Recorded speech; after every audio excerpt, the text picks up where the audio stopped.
ನಾವು ದೀಪಾವಳಿ ಯಾಕೆ ಮಾಡ್ತೀವಿ? ನಿಮ್ಮ ರಾಮ ವಾಪಸ್ ಬಂದಿದ್ದಾರೆ ಅದಕ್ಕ. ಆದ್ರೆ ಅವ್ರು ಯಾರು ಹಾಗಾದ್ರೆ ಕೇಳಿ. ಅವರು ಯಾವುದೇ 200 ಕೋಟಿ ಸಿನಿಮಾ ಹೀರೋ ಅಲ್ಲ.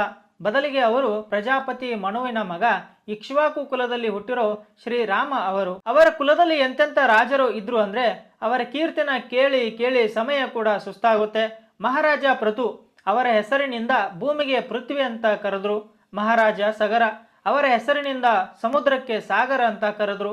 ಮಹಾರಾಜ ರಘು ಅವರ ಹೆಸರಿಂದ ತಮ್ಮ ಕುಲದ ಹೆಸರು ರಘುಕುಲ ಆಯಿತು.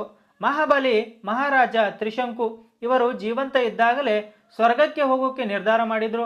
ಅವರಿಗೋಸ್ಕರ ಋಷಿಗಳು ಹೊಸ ಸ್ವರ್ಗ ನಿರ್ಮಾಣ ಮಾಡಬೇಕಾಯಿತು. ಮಹಾರಾಜ ಭಗೀರಥ ಅವರು ಘೋರವಾದ ತಪಸ್ಸು ಮಾಡಿ ಮಹಾದೇವನ ಜಟೆಯಿಂದ ಗಂಗಾದೇವಿನ ಭೂಮಿಗೆ ತಂದ್ರು.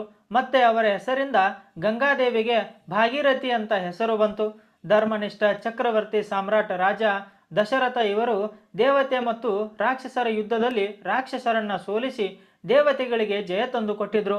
ಇಂತಹ ರಾಜನ ಮಗ ಶೌರ್ಯ ಶಿರೋಮಣಿ, ಪರಮ ಪರಾಕ್ರಮಿ, ಮರ್ಯಾದಾ ಪುರುಷೋತ್ತಮ ಭಗವಾನ್ ಶ್ರೀರಾಮ. ಇವರ ಹೆಸರಿಂದ ಇಡೀ ಸೃಷ್ಟಿಯಲ್ಲಿ ಧರ್ಮ ಪ್ರತಿಧ್ವನಿಸುತ್ತದೆ. ಇಂತಹ ಪ್ರಭು ಶ್ರೀರಾಮ ಇವತ್ತು 14 ವರ್ಷ ವನವಾಸ ಮುಗಿಸಿ ಅಯೋಧ್ಯೆಗೆ ಬಂದಿದ್ರು.